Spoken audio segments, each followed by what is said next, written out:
I was I was very, very impressed by the meeting that I had with this special advisor of the Prime Minister of Yemen, Sana, a government of national, let's say, national union. Let's put it this way. Uh, and you could see he's a very well prepared man, uh, an academic, and he was in Moscow, and he's still there. The delegation is still there, and they cannot get a formal meeting with the Russian Minister of Agriculture to explain to them face to face what they need, because there is a famine still going on in Yemen, what they can propose, how, for instance, they can set up a shipping line between the port of Hodeida and Russian ports, what they can export, including their exceptionally good coffee, for instance, grain that they need to import from Russia. So this is a Russian interest. But then, when we look at the geopolitical arrangement, which is extremely complicated, in fact, there are two governments in Yemen, and internationally recognized rules-based international order government, between commas, actually sits in a hotel in Riyadh, is not in Yemen, you know. And the popular government in Yemen is the one in Sana'a. Is when you see millions of people in downtown Sana'a, in their demonstrations pro-Palestine, for instance. This is the popular government. And they had two delegations in Moscow before I came here to Southeast Asia. So 2.5 weeks ago, they had two delegations in Moscow. So the political delegation, they had a very important meeting with the Russian representative for the Middle East, Bogdanov. But the geoeconomic delegation, talking about matters of life and death, including saving millions of lives from dying of starvation, they were having problems because of essentially because of bureaucracy, you know. So I was extremely struck. I was very saddened by all that. With my minimal means, I tried everything, contacts, but you stumble into the inner bureaucracy, the ministerial bureaucracy in Russia, which is very, very complicated. And there's nothing much a foreigner can do about that, you know. But I'm glad that, for instance, that this column is a drop in the ocean, but at least it's been circulating a lot and translating a lot, because I try at least to explain their predicament. And Yemen, they need all the help they can get. And the number one actors able to help Yemenis as a whole are the BRICS, and among them Russia and China. So I hope Xi this week in Beijing also talks about Yemen with these people who will be talking to face, including, for instance, MBZ from the Emirates. And that's very, very complicated, because the Emirates may be in BRICS, but they are, even if they are not technically at war, they remain at war with Yemen, essentially, as much as the Saudis. And the Saudis restarted to threaten Yemen again these past few days and weeks. So Yemen is fighting two wars in two different fronts, very, very serious wars. They are fighting the Anglo-Americans because they are trying to protect Palestine and defend Palestine, which they qualify as our people, their terminology. And they are fighting the Saudis and in the background, the Emiratis as well, which are BRICS members. So this is just to give you then, and all of you, how complex the situation is, you know. But it's very, very sad.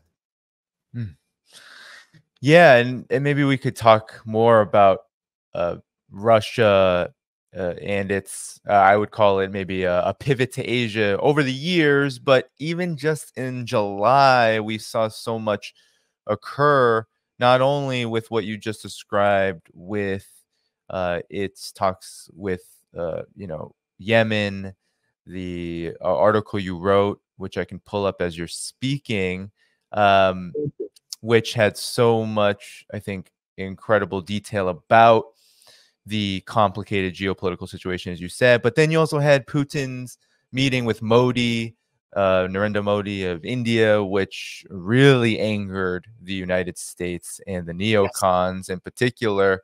You also have Russia and China engaging in military drills as we speak, which is July 17th, whoever views this later. And not only this, but you also have China as well. If we talk about Eurasia and where Belarus fits, we have ongoing military exercises between Belarus and China after the SCO, Shanghai Cooperation Organization Summit, which maybe you could touch on as well, which admitted Belarus. So you have all of this occurring. You have NATO really not happy with China for being on NATO's doorstep, as they called it. And you also have Russia making all of these pivots to Asia, getting much closer with Asia, whether it's India, whether, of course, everyone knows about the China partnership, but it's much deeper than that. It goes into West Asia and to the rest of Eurasia. So, Pepe, could you talk about the significance of all of this? Well, it's good. I'm going to get a lot of excellent information in Hong Kong on the Chinese position. Not only what they plan to do for the economy these next few years, but some foreign policy details that they're very easy to discuss in Hong Kong with Chinese insiders, especially those insiders who do the back and forth between Shanghai and Beijing. Sectors of the Hong Kong, let's say the Hong Kong aristocracy, which is essentially Shanghainese, and the flow of information that you get in Hong Kong it's much more dynamic than if you were in China, where you are more or less corralled by what comes from Xinhua and from that pyramid of information. In Hong Kong, you have debates of all factions, and the debates among some academics in some of the universities, not necessarily Hong Kong University, they are wonderful. So it's the best place to get the pulse of China as well. And I am very, very curious about, and I'm eager to learn more details about the real foreign policy Chinese position inside BRICS. What the Chinese are actually telling, especially the Russians and the Indians, of course, inside BRICS. Because there is a more or less a consensus that the BRICS now need a unified position on the major international relation dramas all over the world, but they still don't have it. Far from it. For instance, the number one reason why Russia cannot be more forceful in terms of Yemen is that they have to be the mediators between Iran, Saudi Arabia, and the Emirates as well. That's very, very complicated for the Russians. And India, it's more complicated. For India, what's happening in Gaza is very, very far away from the point of view of Indian elites and from the point of view of Modi's preoccupations as well. The problem is India, or not generalizing, Modi and very important sectors of the Indian ruling class, they like to pose as leaders of the global South. You cannot be a leader of the global South if you don't have a really forceful policy regarding the rights of the Palestinians. And this is something that at least Russia and China are pressing all the time, not to mention Iran. Saudi Arabia, not a word. So that tells you everything. The Emirates, not a word. That tells you everything. And Modi, sporadically.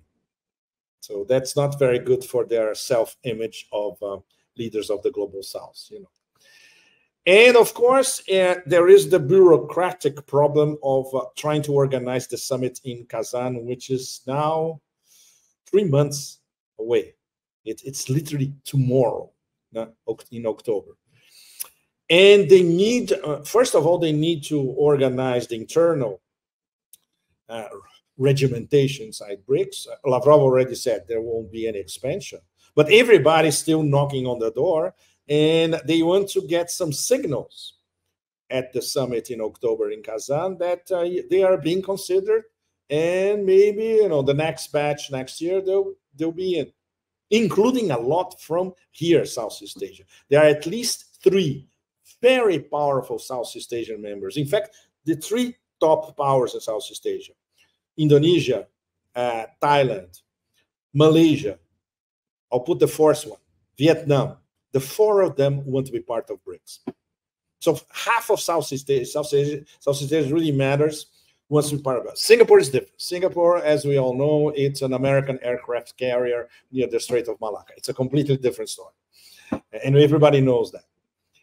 But these 4 very important Southeast Asian powers, they are getting closer and closer with Russia and China, not necessarily with India. You see? So for our friend Sergei Ryabkov, master diplomat, no question about it, he has to tackle all that. He is the Russian BRICS Sherpa, the #1 Russian diplomat, organizing what's happening there. So I cannot even imagine. He cannot sleep at night. He can't, because these internal problems inside BRICS, they are very, very serious. Not to mention, on the case of Brazil, I'm not going to even start about it. Which it's okay. I'll qualify it with 1 adjective: pathetic at the moment. That's it. Let's leave it at that. And I heard complaints from different sectors that Brazil is not taking BRICS seriously. And this is the impression that I have from the outside. And when I ask my best sources in Brazil, they say, yes, it's true, unfortunately. So can you imagine having to deal with all that? And at the same time, you need to be what Xi should do this week, and he'll probably do it. This meeting is going to be probably Thursday. Very forceful on a unified BRICS position on Palestine, in conjunction with the Russians. Yemen is from the point of view of, we hope that China will be more forceful on Yemen, but Chinese diplomacy doesn't work like this. Somebody will have to take the initiative, and this somebody would have to be Russia. Iran by itself inside BRICS, no, they are new members, and they are being accommodated inside BRICS. So all of this, once again, to give all of you a little bit of the complexity involved in all these discussions, and the fact that at the same time, on an auspicious, positive angle, they are looking at the progressive integration of BRICS and SCO, which was absolutely obvious following the SCO summit in Astana. Like, once again, it was only a few days ago, and it seems like it was last year, because the speed of everything is completely demented. So we have this progressive integration, which is in terms of actual projects, BRICS, SCO, Eurasia Economic Union, and ASEAN, all that is progressing and relatively fast. For instance, since I arrived back here in Southeast Asia, I heard amazing things about the progressive integration of Eurasia Economic Union and ASEAN. For instance, when I mentioned here that during the Eurasia Economic Union ASEAN round in the St. Petersburg Forum, the ties were not there. They were pissed here. Said, how come? Why they did not invite us? We should have been there. Malaysia was there. Myanmar was there. The Philippines, the mayor of Cebu in Philippines was on the table. And there were no ties. And the ties are very much inclined not only to get inside BRICS, but to eventually make a deal with the Eurasia Economic Union as well. The Russian embassy here in Bangkok is extremely active. Top level diplomats. I met some of them. And of course, the relations with China, which is another thing that I had a direct confirmation these past few days. On the absolutely first class, at the highest level, relations between the Thai monarchy and the Chinese Communist Party. How many people in the West know that? Very, very few. Very, very few. And this points to how the Americans usually don't know how to read all these countries in Southeast Asia. And Thailand is a very, very complicated, because there are a lot of American investment here. The Americans are everywhere. Well, I am across the street. My neighbor across the street is the residence of the American ambassador, just to give you an idea. My neighborhood is mini America everywhere, you know. State Department people, the American embassy is a 10-minute walk from here. You see all the major American corporations have enormous investments here. But at the same time, you see the Chinese playing Go in a very important market for them here. And they are getting, you know, they're encircling what they want Chinese way, and it's amazing. It's no wonder that China is the #1 trade partner of all the 10 at ASEAN. And now in Bangkok, when you look around, it's very impressive, because now even in detail, things that you didn't notice a year ago, they're everywhere. Like you see ICBC branches, bank branches. You see who owns these office towers. When you go, the owners are Chinese. That kind of stuff. You know, it's very, very impressive. So, and the fact that now there is a consensus among most ASEAN that their future is not only good relations with China, but good relations with the wider Eurasia space, and that includes Russia, Central Asia, etc. What NATO plans to do, anything that NATO plans to do in Eurasia becomes, you know, a lousy joke, in fact. So they will be trying to act on the rimland, especially parts of the Middle East, maybe try to instill the famous color revolution again in some of the smaller stans, especially Tajikistan and Kyrgyzstan. But that's it. That's not more than that. Thank you for tuning in to my latest video. I appreciate all of your support. This channel, however, needs your help.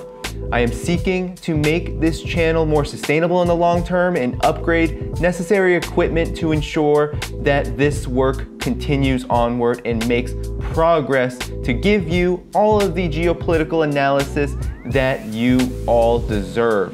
For that reason, I'm asking you to become a member of my Patreon community at patreon.com/DannyHaiFong. You can find that link in the video description or in the pinned comment below. For whatever amount you choose to give, just know you are supporting independent media that you can't find anywhere else. Thank you so much, and I look forward to the next video.